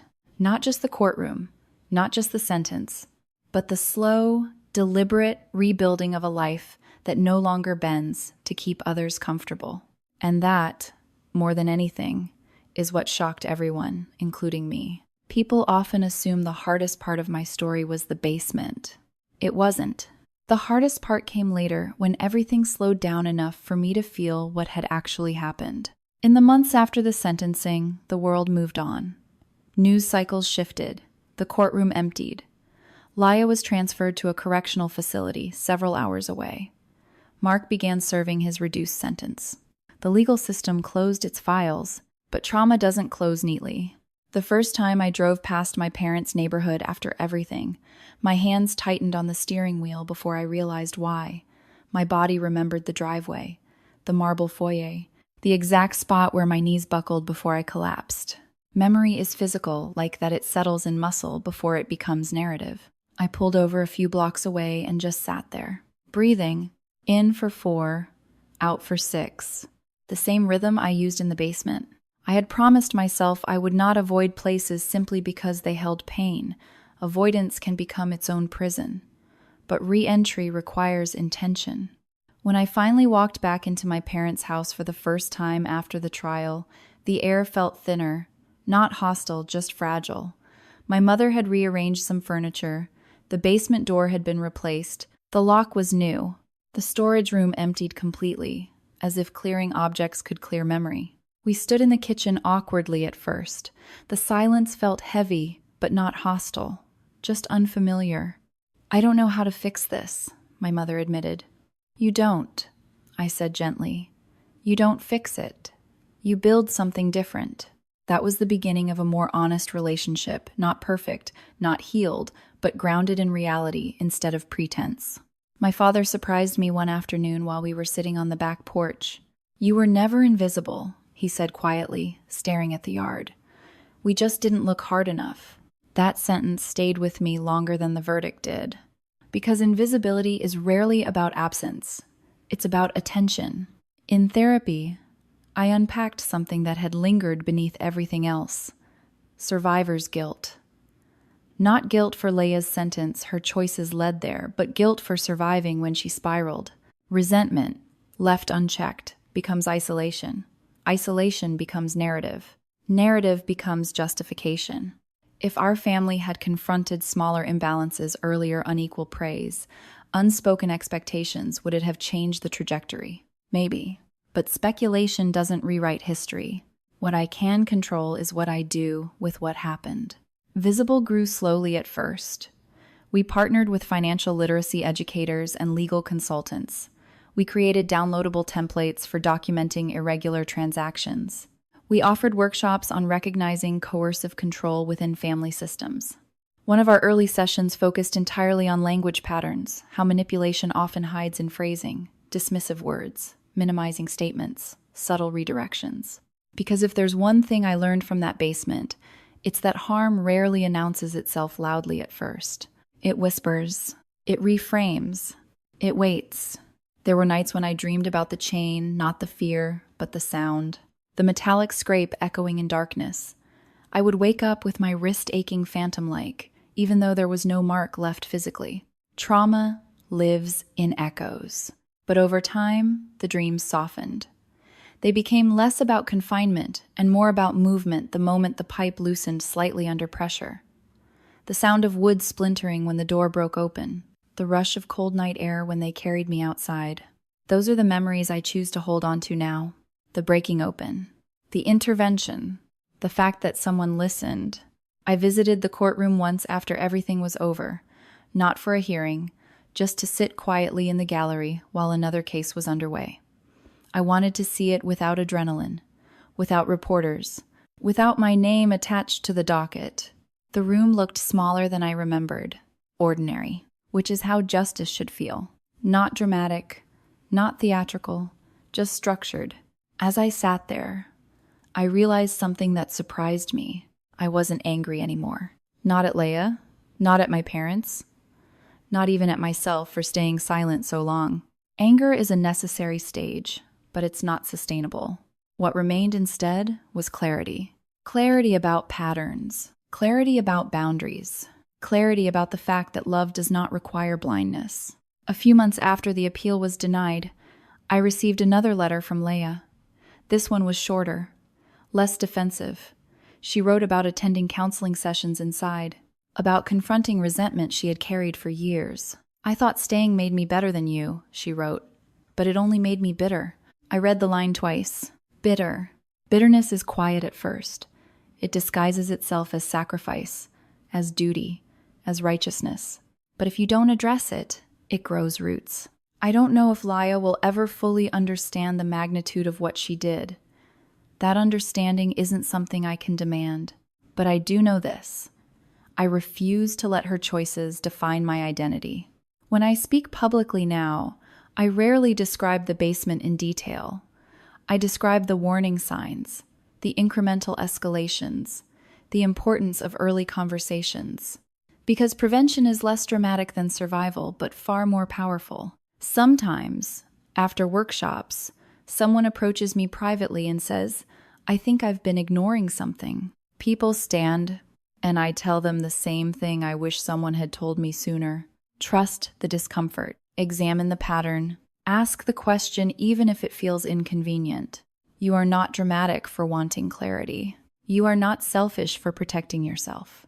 The night before the 1-year anniversary of the trial, I stood on my apartment balcony and looked out at the city lights. I let myself think about the girl. I used to be the one who nodded through unfair conversations to avoid conflict. I don't judge her anymore. She was surviving the only way she knew how. But I'm grateful to the woman I became in that basement. The one who whispered into a watch, "This is not an accident." The one who tapped SOS against a rusted pipe. The one who refused to disappear. What happened next shocked everyone because it shattered a story that had been accepted for years. But what matters more is this. I'm still here, still working, still speaking, still visible. And if my story has taught me anything, it's that visibility is not something you're given. It's something you claim, even in the dark. There's something no one prepares you for after surviving an attempted murder by someone you grew up with. It's not just the trauma, it's the identity shift. For most of my life, I was the quiet daughter, the independent one, the one who left. After the trial, I became the survivor, the woman in the news, the one who testified, the one who built a nonprofit. Both versions were incomplete. I had to learn how to exist without shrinking and without turning myself into a symbol. About 6 months after the sentencing, I was invited to speak at a small conference about financial exploitation and coercive control. I almost declined. Public speaking had never intimidated me professionally, but this felt different. This wasn't a quarterly report. This was my life.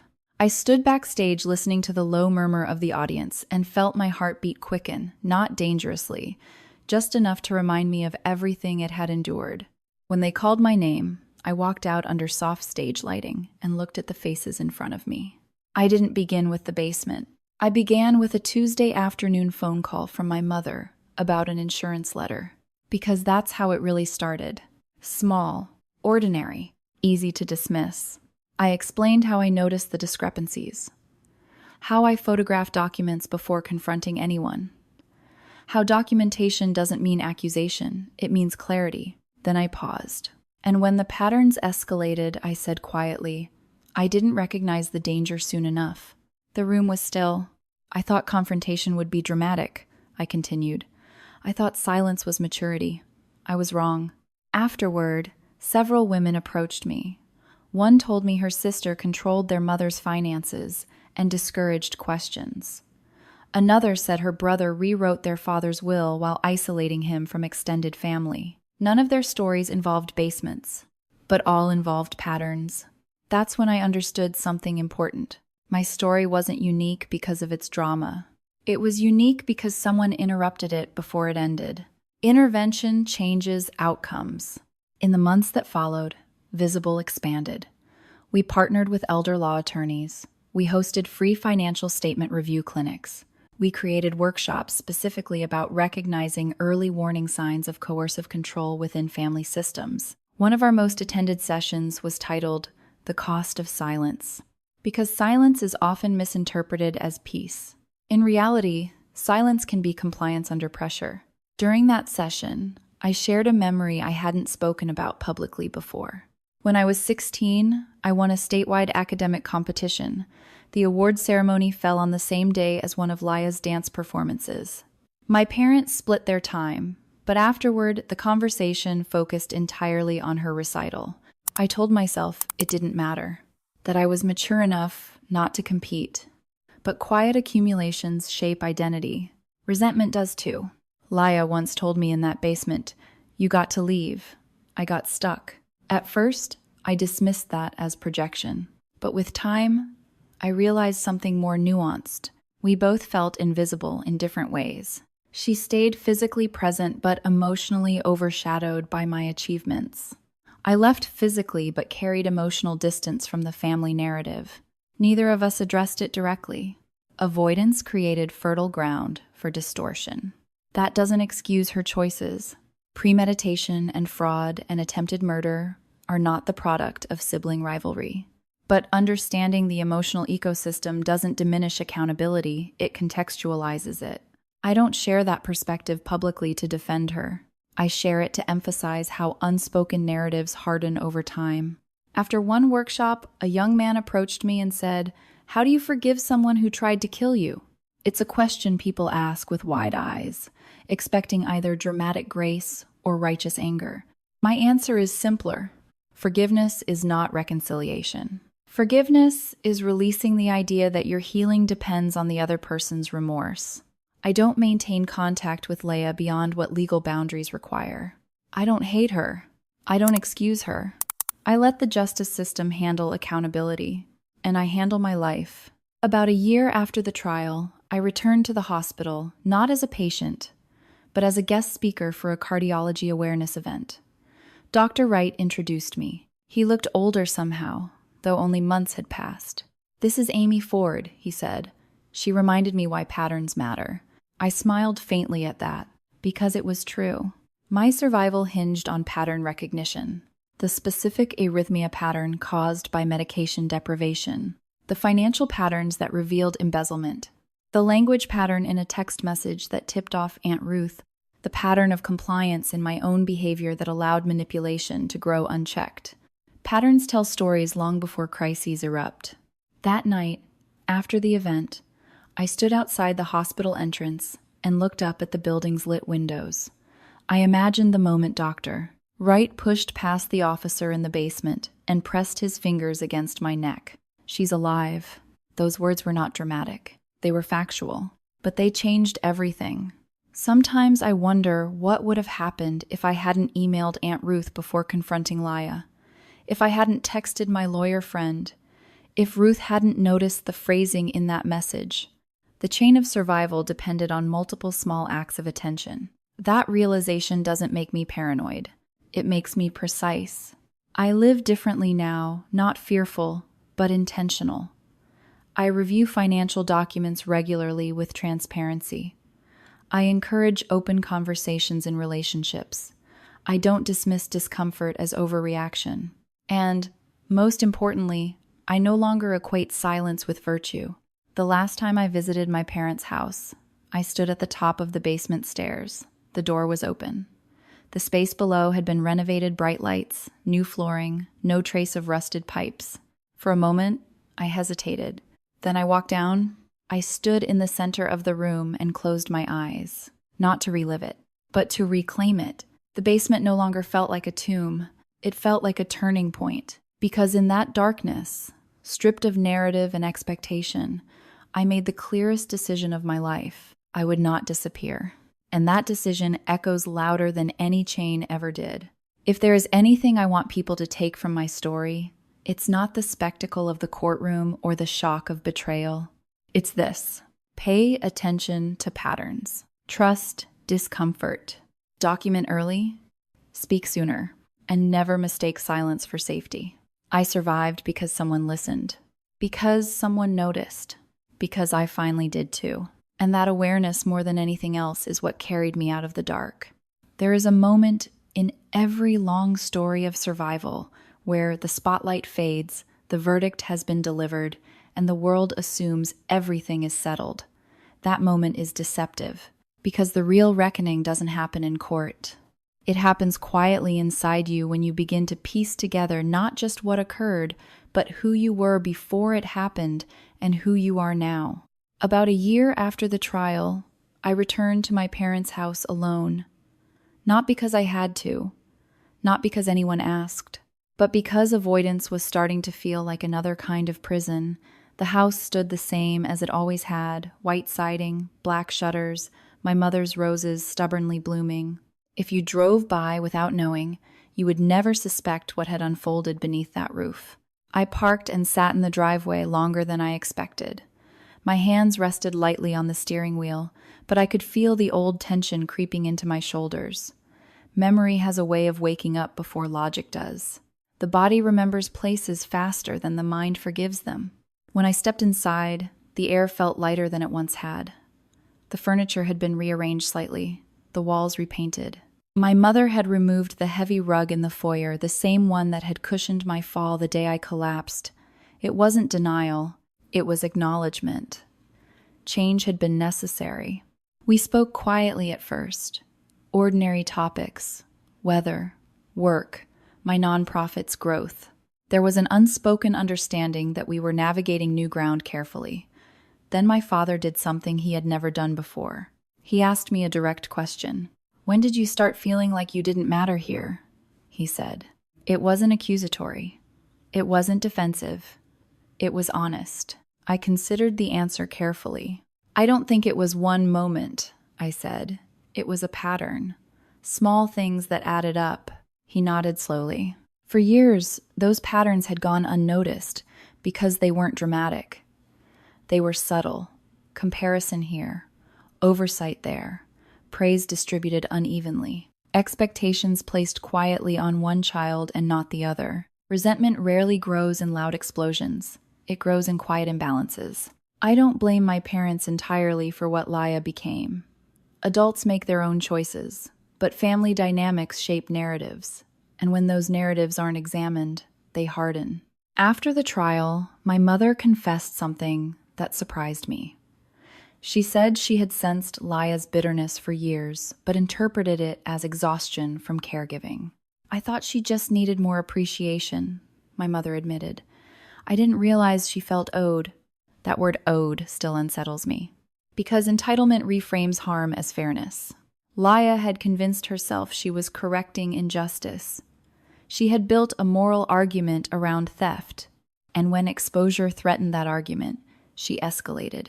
In the months following her incarceration, she began attending counseling sessions inside the facility.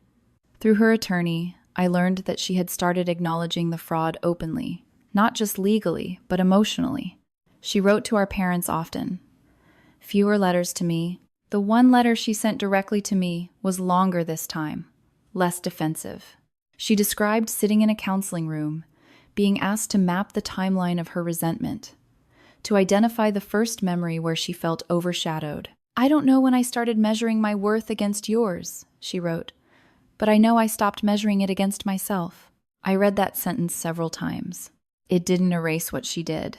It didn't soften the reality of the basement or the calculated medication tampering. But it revealed something human beneath the crime. Pain distorted into entitlement. Still, accountability remains separate from understanding. I don't excuse her actions, but I don't deny the complexity either. Around that same time, Visible began receiving more referrals from legal aid organizations. Survivors of family-based coercion, financial manipulation, and psychological isolation sought guidance. Some had endured decades of subtle control before recognizing it. In one session, a woman in her 60s said something that stopped me cold. "I thought love meant tolerating discomfort," she said. "I didn't realize it was supposed to feel safe." That sentence echoed through me long after the session ended. For years, I had tolerated discomfort in the name of harmony. I minimized my own reactions to preserve the illusion of family unity. I believed speaking up would create division. But silence created division too, just invisible at first. One evening, after a particularly intense workshop, I returned to my apartment and stood by the window watching the city lights. I thought about the chain in the basement, the cold pipe, the faint tapping of SOS. That tapping wasn't just a call for rescue. It was the first time in my life I had made noise without worrying about who it disturbed. 3 slow taps, 3 fast, 3 slow. I wasn't asking permission anymore. I was signaling existence. Sometimes people ask if I ever visit the basement now that it's been renovated. The answer is yes. Not often, but intentionally. The first time I walked down those new steps, the space looked almost unrecognizable. Fresh drywall, clean flooring, bright overhead lighting, no trace of rust or dampness. For a moment, I felt disoriented, as if I had imagined the entire ordeal. Then I closed my eyes, and I could still hear the echo, not the chain, the door breaking open, the officer's voice. Dr. Wright saying, "She's alive." That's the memory I choose to anchor to, not the confinement, the rescue. Rescue doesn't diminish trauma, but it reframes outcome. My relationship with my parents continues to evolve. It isn't perfect. It isn't magically restored, but it is more honest. We speak about discomfort now. We question assumptions. We address small tensions before they calcify. And I no longer shrink to make that possible. One afternoon recently, my mother said something that surprised me again. "You always thought we loved her more," she said quietly, "but I think we were just louder about it." Louder. That's an important distinction. Sometimes love exists quietly and gets misinterpreted as absence. Sometimes it exists loudly and gets misinterpreted as favoritism. But love without communication becomes ambiguous. And ambiguity breeds stories. Laya built her story around sacrifice. I built mine around independence. Neither of us challenged the comparison early enough. Now, I teach others to challenge comparisons immediately. If you feel invisible, say so. If something feels unfair, examine it. If patterns emerge, document them. Not because you expect betrayal, but because clarity prevents distortion. The basement taught me something no courtroom could. Visibility is not granted. It is claimed. And sometimes claiming it requires making noise in the dark. I am not the same woman who drove home to review an insurance letter believing she could quietly fix a discrepancy and leave. I am not the woman who nodded through inheritance conversations to avoid conflict. I am the woman who survived 72 hours of calculated silence and decided she would never return to it. And that decision, more than the verdict, more than the nonprofit, more than the headlines, is what continues to shape my life. The world moved on after the trial, but I moved forward. There's a difference. And forward, for me, means visible. There is a strange kind of grief that comes not from losing someone to death, but from losing who you thought they were. That grief doesn't come with flowers or casseroles. It comes in quiet waves while washing dishes, while driving home, while hearing a song that once belonged to childhood. For a long time after the trial, I told myself I had processed everything logically. The evidence was clear. The verdict was justified. The sentence was lawful. But grief is not logical. It doesn't care about documentation or testimony. It lingers in memory. One evening, nearly 2 years after the sentencing, I found an old photo while sorting through a storage box in my apartment. It was a picture of Laya and me as children, sitting on the front steps of our house. She had her arm draped over my shoulder. We were laughing at something outside the frame. I sat on the floor holding that photo for a long time. The woman who chained me in a basement and researched how long it would take for my heart to fail was once the girl who braided my hair before school. Both versions are true. That's the hardest part. When people hear my story, they often want a simple villain, a clear line between good and evil. But real life is rarely that clean. Harm can grow out of unresolved insecurity. Resentment can distort love into entitlement, and silence can allow all of it to mature unchecked. Understanding that complexity doesn't excuse what happened.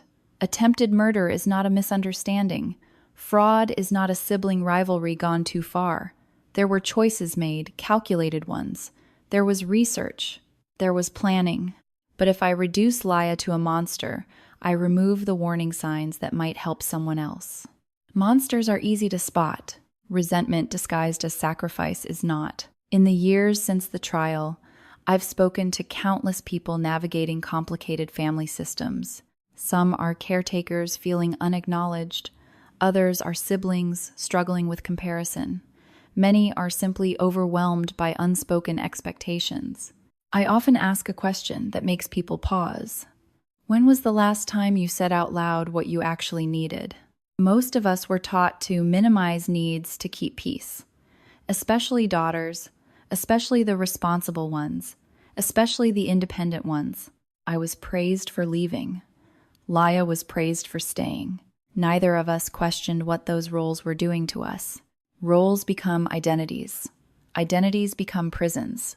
When I think back to that basement now, what strikes me most isn't the fear, it's the clarity. Stripped of roles, stripped of expectations, stripped of performance. There was no good daughter or successful daughter down there. There was just me, breathing, fighting, refusing to disappear. That clarity has followed me ever since.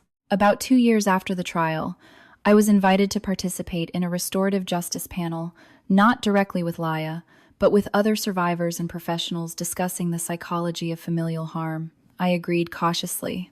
During the panel, a psychologist explained how unresolved sibling comparison can become a chronic stressor, particularly in families where praise is uneven or conditional. She described how resentment often masks itself as duty, and how martyr narratives can become dangerous when left unexamined. I listened carefully. It wasn't about excusing Laya. It was about prevention. Because if families were taught to address imbalance early, if parents were taught to recognize subtle favoritism or emotional triangulation, maybe fewer resentments would calcify into something destructive. After the panel, a man approached me. He said, "I think my brother hates me for leaving our hometown. I didn't realize that could become something bigger." I told him gently, "Talk now, don't wait," because waiting is what nearly cost me everything. Silence creates space for stories to grow unchecked. Stories like, "She abandoned us. I sacrificed everything. I deserve compensation. She owes me." Those narratives are powerful. They justify harm. I don't pretend my relationship with my parents is effortless now. It's intentional. We schedule check-ins. We talk openly about discomfort. We don't avoid hard topics anymore. One afternoon, my mother said something that stayed with me. "I used to think avoiding conflict meant we were close," she admitted. Now I realize it meant we were careful. Careful is not the same as connected. Connection requires honesty even when it's inconvenient. As for Laya, I've made peace with the distance. I don't visit. I don't maintain correspondence beyond necessary boundaries. I don't replay the courtroom outbursts or the basement confession in my head anymore. What I carry instead is the lesson.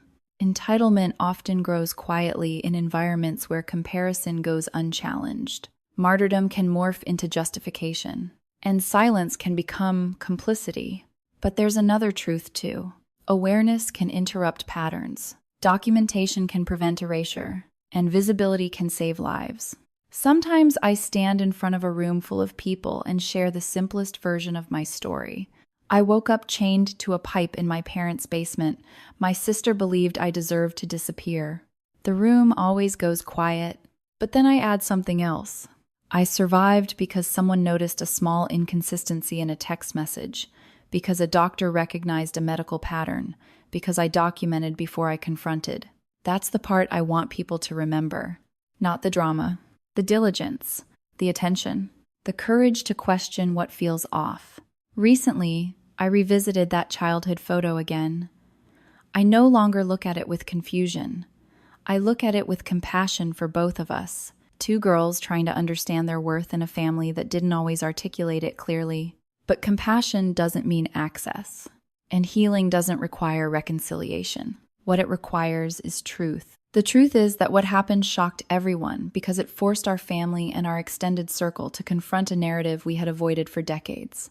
The truth is that resentment unspoken can become dangerous. The truth is that I nearly died because silence was easier than confrontation for too long. And the final truth is this: I will never make myself small again to keep someone else comfortable. If my story does anything, I hope it encourages someone listening to examine the quiet imbalances in their own life, to speak before resentment hardens, to ask for clarity before suspicion grows. Because the basement was not built in a day. It was built in years of silence, and I survived it by finally making noise. That's the part I carry forward, not the darkness, the decision. By the third year after the trial, people stopped introducing me as the woman whose sister tried to kill her. They started introducing me as the founder of Visible. That shift mattered more than I expected. For a long time, my story had been framed around what was done to me. The chain, the basement, the courtroom, the sentence. But identity built around victimhood, even accurate victimhood, can quietly shrink you if you're not careful. I didn't survive to be defined by harm. I survived to redefine myself beyond it. Visible had grown from 12 hesitant attendees in a borrowed conference room to a structured organization with legal advisors, trauma-informed counselors, and financial literacy partnerships. We weren't dramatic. We weren't sensational. We were practical. Documentation templates, boundary workshops, pattern recognition training. Because if there is one thing I learned in that basement, it's that prevention is quieter than survival, but far more powerful. One afternoon, during a workshop on financial transparency within families, a woman in her 40s raised her hand. Her voice trembled slightly as she spoke. "My brother handles all of my parents' finances," she said. "Whenever I ask to review statements, he says I'm being distrustful. I don't want to accuse him of anything, but something feels off. And I recognize that tone instantly. The tone of someone standing at the edge of a realization, unsure whether to step forward or retreat for the sake of peace. Requesting transparency is not accusation," I told her gently. "It's protection for everyone involved." She nodded slowly, as if absorbing permission she didn't realize she needed. For years, I believed silence was maturity, that not making waves was a sign of strength. I thought that if I just stayed agreeable enough, if I didn't challenge uneven dynamics, things would balance themselves out eventually. They don't. Unaddressed imbalance calcifies. Resentment grows in the quiet. And when resentment pairs with entitlement, it becomes volatile. The truth is, Laya didn't wake up one morning and decide to chain me in a basement. She built a narrative over years, a narrative where she was trapped and I was free, where she sacrificed and I escaped. where financial compensation felt justified. I didn't interrupt that narrative early enough, but I did interrupt it before it ended my life. That distinction matters. About 3 years after the sentencing, I received notice that Laya's final appeal had been denied. It wasn't unexpected. The evidence had been overwhelming: financial records, text messages, my smartwatch recordings, Dr. Wright's testimony. She was dying and not by accident. End quote. Those 6 words still echo in my mind sometimes. Not with fear anymore, with clarity. Clarity is quieter than anger, and far more sustainable. I sometimes get asked whether I ever imagine what life would look like if none of this had happened. If I had reviewed the insurance letter and found nothing, if the loan had never existed, if resentment had been addressed instead of buried. I used to let myself wander down that path. Now I don't. Because speculation doesn't build futures. Action does. My relationship with my parents has stabilized not in a fairy tale way, but in an honest one. We speak directly now. If something feels uneven, we address it immediately. If praise is distributed, it's intentional and balanced. We don't avoid discomfort anymore. One evening over dinner, my father said something that struck me deeply. "We used to think keeping the peace meant not arguing," he said. "Now we know it means not ignoring." End quote. End quote. That sentence could have saved us years of damage, but at least it exists now. As for Leia, I don't track her daily life. I know she attends counseling. I know she works in the prison library.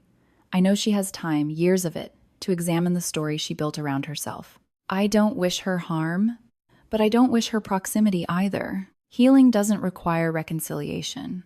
It requires boundaries. Sometimes I think back to the moment in the basement when I stopped crying and started thinking, the shift from fear to strategy, from victim to participant in my own survival.